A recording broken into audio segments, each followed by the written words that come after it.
काय सांगाल? अतिशय सुंदर आणि विचारांना प्रवृत्त करणारा अशा प्रकारचा हा सिनेमा आहे.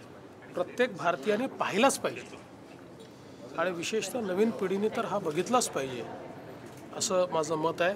मी खरोखर ज्यांनी ही फिल्म तयार करण्याकरता मेहनत केली आहे, डायरेक्टर्स असो, निर्माते असो, त्यातले कलावंत असो, सगळ्यांचं मनपूर्वक अभिनंदन करेन. आणि अशा प्रकारच्या सिनेमाच्या पाठीमागे महाराष्ट्र सरकार निश्चितपणे उभी राहील.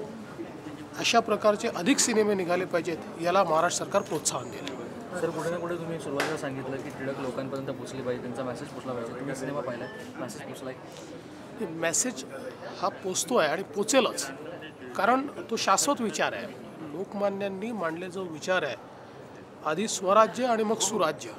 स्वराज्य मिळालं आहे, सुराज्याचा प्रयत्न आम्ही सुरू केलेला आहे. सर, जसं की चित्रपटामध्ये सांगितलेलं आहे की शेतकऱ्यांच्या आत्महत्या अजूनही थांबत नाहीत. महाराष्ट्रात देखील सध्या परिस्थिती तीच आहे, शेतकऱ्यांच्या आत्महत्या अजून थांबल्या नाही.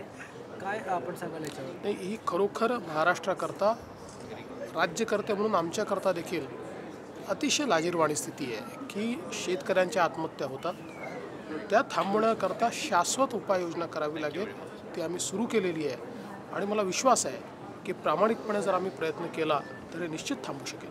नवीन वर्ष काय, नवीन वर्षात संकल्पना? नाही, नवीन वर्षाची संकल्पना आज तर माझी हीच आहे की जनतेला सुराज्य दिलं पाहिजे.